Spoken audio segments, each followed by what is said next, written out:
Bugün bütün aile bireyleriyle beraber annemizin, babamızın mezarına geldik. Bugün Arife günü olduğu için kendimizi burada olmamızı mecbur kıldık. Çünkü her sene bu vakitlerde geliyoruz. Çocuklar, ailenin bütün bireyleriyle beraber geldik. Hayırlı bir gün bugün. Geldik burada hayırlarını yapmaya çalışıyoruz elimizden geldiğince. Mezar geziyoruz. Mesela burada annem, yan tarafta babam, ileride amcamlar falan var. Hepsini tek tek ziyaret edip dua ediyoruz.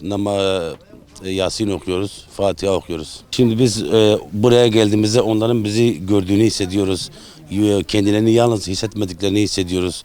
O yüzden her fırsat buldukta buraya geliyoruz. Bugün günlerde Arefe günü mezarlıklara ziyarete geldik. Babamı ziyarete geldik. Her perşembe günü falan geliyoruz. Yasin okuyoruz. Mezarlıklarını suluyoruz. Yani mutlaka gelmemiz lazım. Her insan gelip ölülerini ziyaret etmesi lazım. Çocuklarımıza da öğretmemiz lazım. Yani onların da alışması lazım. Bu mezarlık ziyaretleri sevabı çok olduğu için bir de vefa borcumuzu ödemek için Allah nasip ederse bayramımızı da kıldıktan sonra gene ziyaretlerine geleceğiz. Akraba ziyareti bayramda mutlaka gidilir. Bayramlar bunun için var zaten. Tek başıma geldim. Ailemin mezarlığına geldim. Ölüm Allah'ın eli. Ölüm Allah'ın elinde olduğu için ne diyelim? 2011 yılında vefat etti. Hakkın rahmetine kavuştu. Her zaman, her bayramda yani fırsat buldukça gelmeye çalışıyoruz yani. Dua okuyoruz. Fatiha'mızı okuyup eve gidiyoruz. Boşuna dememişler. Cennet annelerin ayakları altındadır. Vatandaş ne yapsın? Anne babalarına iyi baksınlar.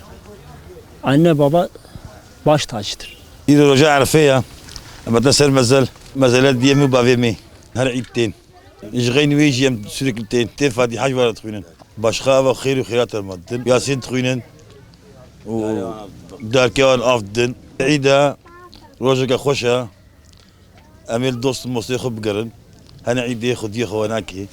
غيروا على فيهم هاتنا سر مزلة يخزري منا وقلت على عيدار كسي بيروزك با ورحمة خدي مريح حاضرة تبابا والأيمة بجي أم هالجارتين فاتحة خد خوينن وأم ياسين خد خوينن وأم دعاء خد كن يومتا محمد تبيرة مريخو يومتا محمد تبيرة ورحمة خدي مريح كسي با والأيمة بجي